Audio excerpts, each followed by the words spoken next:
Buenos Aires, a fines del siglo XVIII, bulle entre carretas, tambores y comerciantes.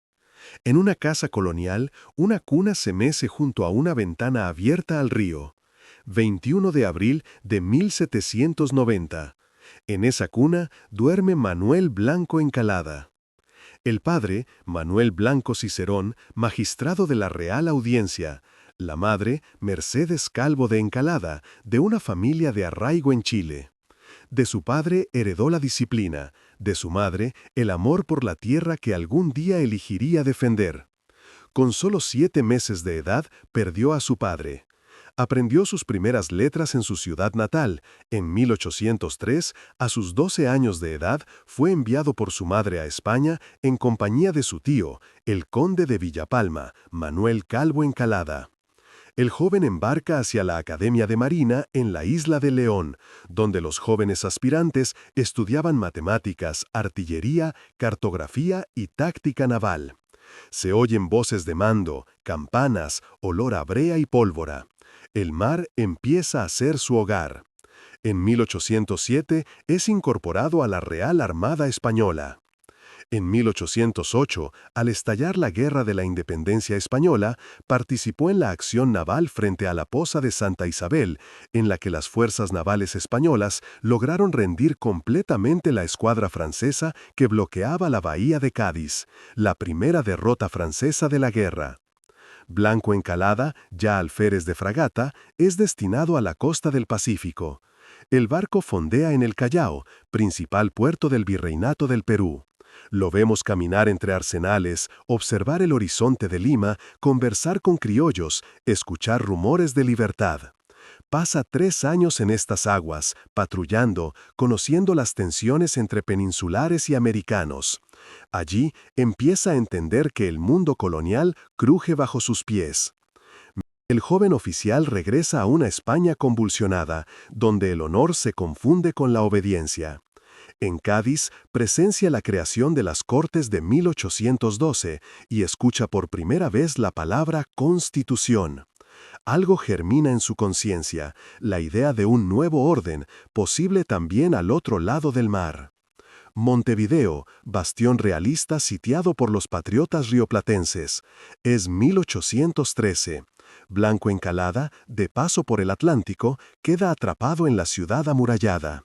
En la penumbra de una taberna, escucha voces que hablan de San Martín, de Belgrano, de una revolución que se expande por el continente. Su decisión madura en silencio. Bajo la lluvia, un bote se desliza por las aguas del Río de la Plata. En su interior, el joven marino observa las luces de Montevideo desvanecerse. Aquella noche, Manuel Blanco Encalada desertó del servicio realista y se lanzó a la incertidumbre americana. Cruza el río y llega a Buenos Aires, decidido a ofrecer su experiencia naval al Ejército Libertador. Buenos Aires hierve de patriotas y conspiraciones. Entre ellos, Blanco Encalada escucha hablar del sur, de una tierra que lucha por su independencia. Viaja a Chile, donde se une a José Miguel Carrera y es incorporado como capitán de artillería. En 1814, las fuerzas patriotas son derrotadas en Rancagua.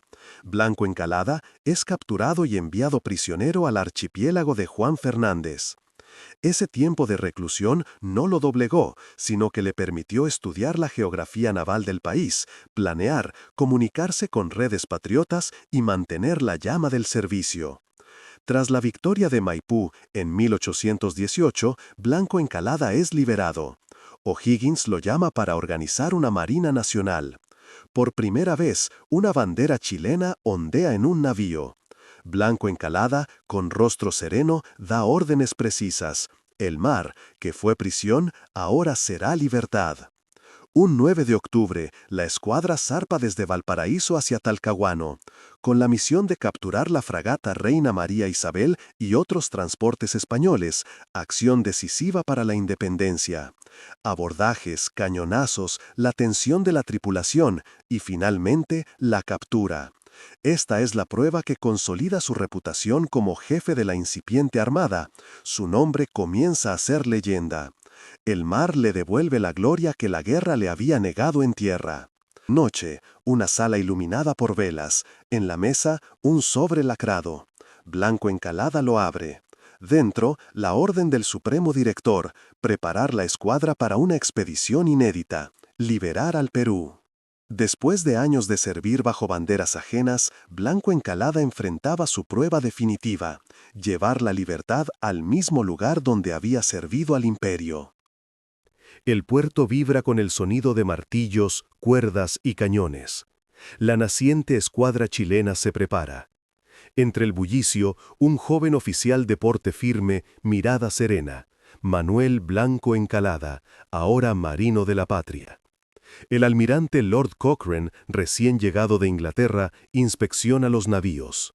Cochrane encontró en Blanco un oficial disciplinado, sereno, casi ascético.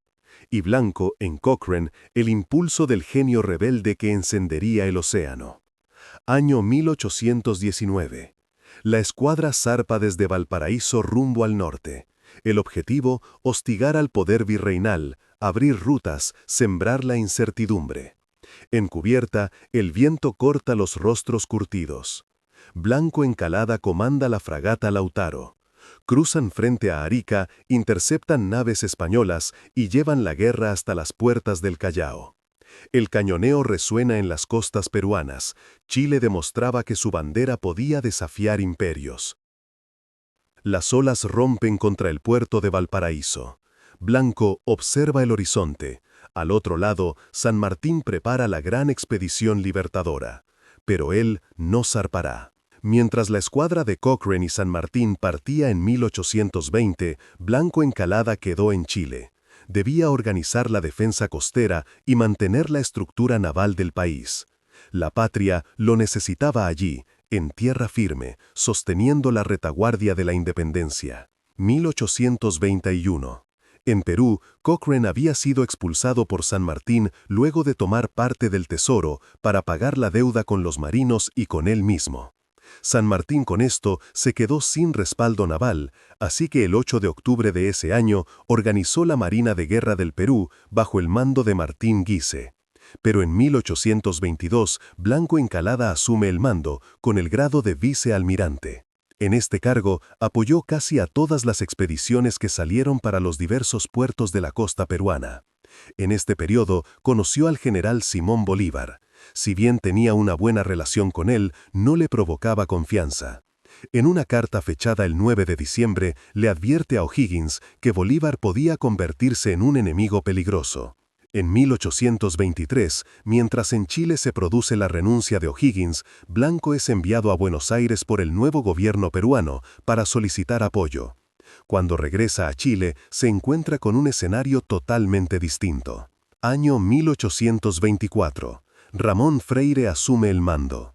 Cochrane parte de Chile y la escuadra pierde a su caudillo más audaz. Blanco Encalada, con su templanza natural, asciende como figura de equilibrio. Parte nuevamente a Perú para ayudar a la escuadra peruana, que había sucumbido nuevamente ante los españoles. Durante unos meses estuvo al mando de las escuadras combinadas de Chile, Perú y la Gran Colombia, hasta que se enteró de una noticia preocupante. Bolívar quería anexarse Chiloé, el último bastión realista que aún resistía. Valparaíso, fines de 1825. En los muelles, los marinos ajustan velas y revisan cañones. El objetivo es claro: liberar Chiloé, donde el coronel Antonio Quintanilla mantiene el último reducto español. Blanco asume el mando de la escuadra, mientras Ramón Freire conduce las fuerzas de tierra. Enero de 1826. Las naves chilenas se alinean frente a las costas de Chiloé.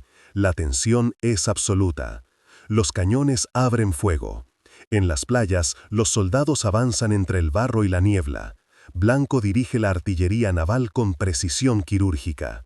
Las defensas realistas caen una tras otra. San Carlos de Ancud. El humo se disipa. En una tienda improvisada, Quintanilla firma la rendición. Freire y Blanco Encalada se estrechan la mano. La independencia de Chile quedaba sellada. Blanco había completado la obra que años atrás comenzó entre cañones y tempestades. Había dedicado su juventud al mar y a la patria. ahora debía aprender a navegar en otras aguas, las inciertas corrientes de la política. Santiago, 1826. El palacio de gobierno luce austero. Ramón Freire, cansado y cercado por las facciones políticas, conversa con su hombre más respetado. Chile necesita un rostro nuevo, dice Freire con voz grave. Manuel Blanco Encalada lo mira sin comprender del todo. Yo soy marino, no político. Freire responde, precisamente por eso. El eco de esa conversación sellaría su destino.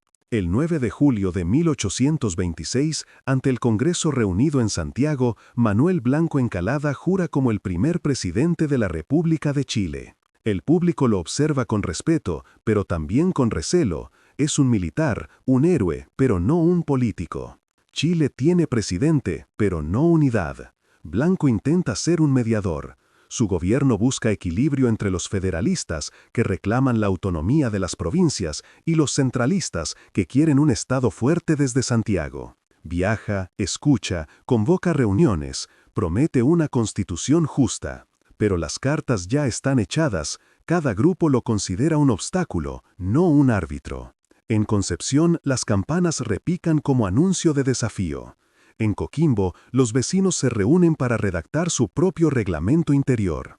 El país se fragmenta ante sus ojos. El presidente ordena calma, pero su autoridad es débil. En las calles de Santiago se murmura, este marino no sabe gobernar tierra firme. Ramón Freire, su antiguo aliado, se une a los federalistas, propone un nuevo sistema político descentralizado. Blanco Encalada, presionado por el Congreso y los centralistas, debe tomar partido. La amistad se resquebraja. El país se hunde en discusiones estériles mientras el hambre y la incertidumbre golpean a la población. 1826, diciembre. Los federalistas se levantan en armas en varias provincias. Freire, desde el sur, marcha con sus tropas hacia Santiago. El presidente intenta evitar un derramamiento de sangre. Convoca a sus ministros, pero las respuestas son frías, nadie quiere comprometerse. El vencedor del mar estaba solo en tierra. Blanco Encalada toma la pluma. Escribe con lentitud. Renuncio al mando supremo del Estado, confiando en que la razón y la concordia prevalezcan sobre la discordia. Firma, dobla la carta y la entrega sin palabras. El 12 de septiembre de 1826, Manuel Blanco Encalada renuncia a la presidencia. Su mandato había durado apenas 86 días. Libre del peso del poder, embarca nuevamente en Valparaíso. En la cubierta de un barco, el marino volvió a ser el mismo. El político había sido un naufragio. En una playa del norte, un mensajero cabalga con una noticia. Freire ha vuelto al poder. En Santiago, los periódicos anuncian la inestabilidad. Y en el mar, Blanco Encalada observa el horizonte. Su mirada no es de derrota, sino de comprensión. Ha visto el corazón de la patria y sabe lo frágil que puede ser. Pero el destino aún no había terminado con él. Muy pronto, el marino sería llamado a luchar otra vez, esta vez contra enemigos extranjeros y fantasmas del pasado. 1836. En Santiago, el presidente José Joaquín Prieto convoca a los veteranos del mar y de la independencia. El Perú y Bolivia se han unido en una confederación hostil a Chile. No podemos permitir que amenacen nuestra soberanía. Los ojos de los presentes se vuelven hacia Blanco Encalada. El antiguo presidente asiente en silencio. El puerto de Valparaíso vibra con la partida de la primera expedición restauradora al Perú. A bordo de la Aquiles, Blanco Encalada observa el horizonte con gesto severo. El objetivo, liberar el Perú de la confederación del general Andrés de Santa Cruz y restablecer un gobierno afín a Chile. El desembarco en Islay fue tenso. Las arenas del sur del Perú recibieron a un ejército cansado y enfermo. Los pueblos no los recibían como libertadores, sino como invasores. Los días se volvían semanas, la comida escaseaba. Los soldados, desmoralizados, comenzaban a desconfiar de sus jefes. El marino victorioso de Chiloé se enfrentaba ahora a un enemigo invisible, la duda. Desde Arequipa, el mariscal Andrés de Santa Cruz desplegaba su diplomacia y su ejército con astucia. Sabía que la expedición chilena estaba dividida. Envió emisarios, ofreció pactos, sembró rumores entre los oficiales. El propio Blanco Encalada, pragmático y cansado, comenzó a considerar la posibilidad de una negociación. Sabía que una guerra sin preparación podía costar la independencia que tanto había ayudado a construir. Noviembre de 1837. Las tropas chilenas y peruanas se encuentran en el valle de Paucarpata, cerca de Arequipa. Los hombres están exhaustos, enfermos, sin provisiones. Santa Cruz propone un armisticio. Blanco Encalada, rodeado de oficiales y presionado por las circunstancias, acepta parlamentar. El Tratado de Paucarpata pone fin a la campaña, pero impone la devolución de los buques y el reconocimiento de la Confederación. Santiago, las calles hierven de indignación. Los periódicos llaman traidor a Blanco Encalada. Los políticos exigen su juicio. El pueblo, que lo había celebrado como héroe, ahora lo condena. El marino que había conquistado Chiloé se convertía de un día para otro en el símbolo de la humillación nacional. La Aquiles regresa a Valparaíso en silencio. Blanco Encalada desciende del barco bajo miradas frías. El Congreso lo somete a consejo de guerra. Durante semanas defiende su decisión con dignidad. Preferí salvar a mis hombres antes que condenarlos al hambre y la muerte. El 20 de agosto de 1838 es finalmente absuelto. Se declara que, de no haber tomado la decisión que tomó, habría condenado a sus hombres a un sacrificio infructuoso. La segunda expedición al Perú, bajo el mando de Manuel Bulnes, vence a Santa Cruz en Yungay en 1839. Chile celebra. Blanco Encalada escucha la noticia. Sonríe levemente. En 1844 pide un retiro temporal y viaja a París junto a su esposa Carmen Gana. Blanco regresó a Chile en 1846. En 1847 fue nombrado comandante general de Marina e intendente del puerto de Valparaíso por el gobierno de Manuel Bulnes. En este cargo impulsó varias obras de utilidad pública, como hospitales, mejoramiento de las calles y la primera piedra del ferrocarril de Santiago a Valparaíso. Al estallar la revolución en contra de Manuel Montt en 1851, Blanco Encalada participó en el sofocamiento de un motín en el puerto. Entonces recibe otro encargo de la autoridad.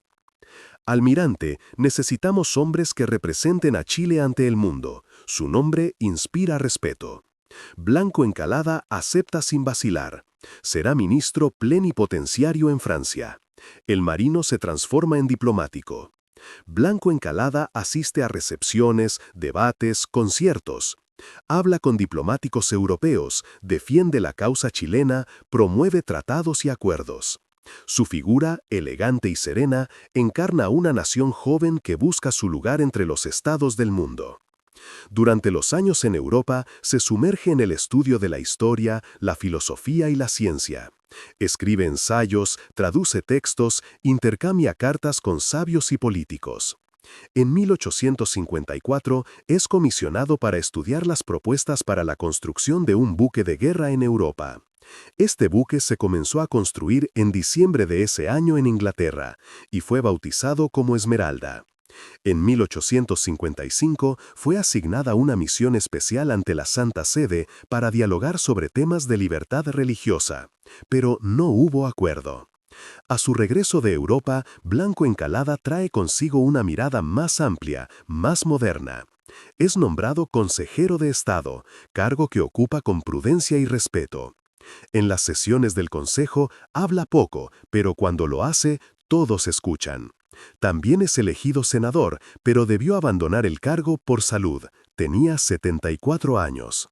En cartas al gobierno, propone fortalecer la presencia chilena en el sur, en los canales australes. Algún día, escribe, Chile deberá mirar hacia esas aguas, porque allí está su destino. Sus palabras, olvidadas por años, serían proféticas. En 1865, al estallar la guerra contra España, se pone nuevamente a disposición del país, a pesar de su avanzada edad. En un principio le otorgaron un cargo de consejería, pero finalmente logró embarcarse rumbo a Chiloé, donde reunió a la escuadra y la condujo de regreso a Valparaíso. La guerra termina con un armisticio, pero a Blanco Encalada aún le falta cumplir una última misión. En 1868, el Congreso autorizó la repatriación de los restos del libertador Bernardo O'Higgins, que se encontraban sepultados en Lima.